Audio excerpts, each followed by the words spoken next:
Good morning. I will tell you a secret.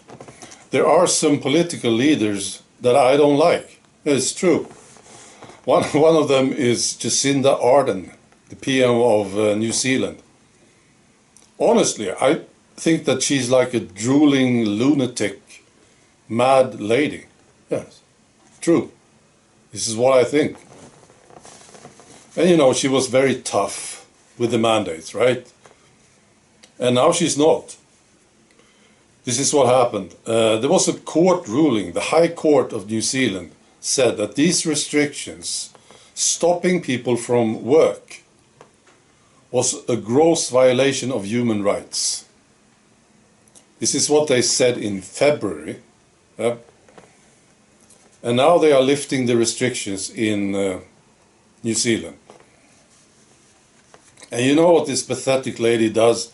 She pretends that she was all for it all along.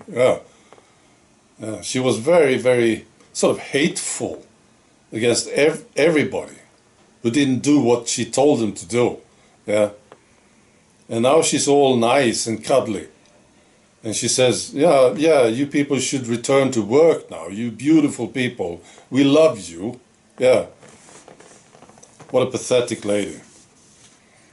Yeah. And of course, you know, politicians, they watch what's going on with other politicians. Yeah, I know it. The politicians here in Europe, for instance, I'm sure they are watching this. And it will scare them. Yeah. And they see, oh my God, yeah, this was a gross violation of human rights. Wow.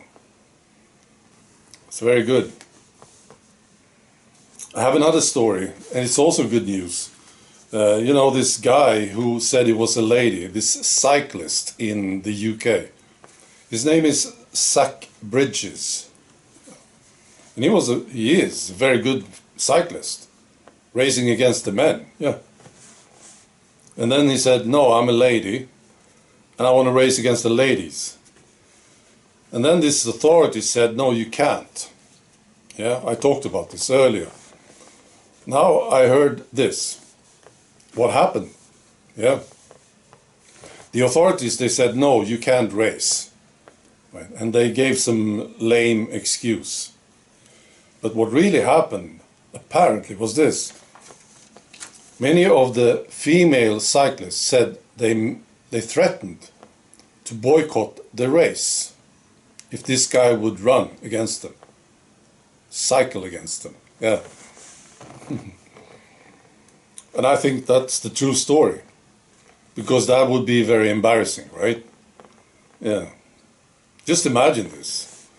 You organize a cycling race, right, for women, and the only one participating is this guy. That would be embarrassing. So that's great. Today is the French election. And I hear that it's very tight between Marine Le Pen and Macron. You know what I believe? I don't think it's tight at all. I think Marine Le Pen is way ahead. Yeah. I'm cynical about these elections. Yeah. I believe that Marine is way ahead, and they have fake polls saying that it's very tight. Yeah. And then they can say, well, all right, Macron, he won this very tight race. He won by a close margin. You know? Yeah. Macron is your president again. They would cheat. Now, of course, I can't prove this. But I'm just telling you what I think. Yeah. So I'm curious to see what's going to happen in France. Yeah. Right, and we have an election in Sweden in September, and today is a big day because I am starting my campaign for this party. Yeah. I'm not running myself, I would never do that, but there's this party that I will vote for in the election, and I voted for them also in the last election. They don't pay me or anything, no. So this is the party, Alternative for Sweden, yeah. Now there are many reasons for this, yeah. They want Sweden to get out of the EU. They were against the vaccine passport. Yeah. And now this. Yeah. There was a statement from the party leader, Gustav Kasselstrand, this weekend. And this is what he said. He said that about 1 million immigrants will need to return to their home countries. 1 million. That's 10% of the Swedish population. Okay. This is what he said. He wanted to explain this, right? So he said, we want to send home everyone who came to Sweden and who in various ways burdened the society. We talk about, for example, people who committed crimes. People who came here and only parasitized year after year. People who ignored learning Swedish or adapting to society. People who lied about their identity and their reasons for getting a residence permit. And he said, I think there's about 1 million immigrants who would need to return home. Yeah.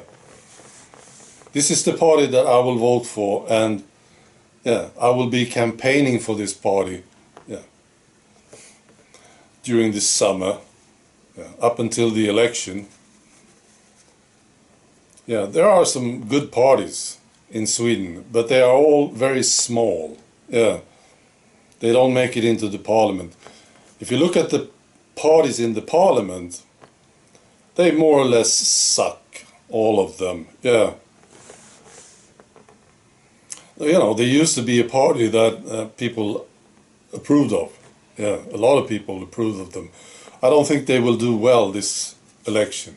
The Sweden Democrats, the so-called nationalists, yeah, they are totally established by now. They are part of the establishment. I will never vote for them.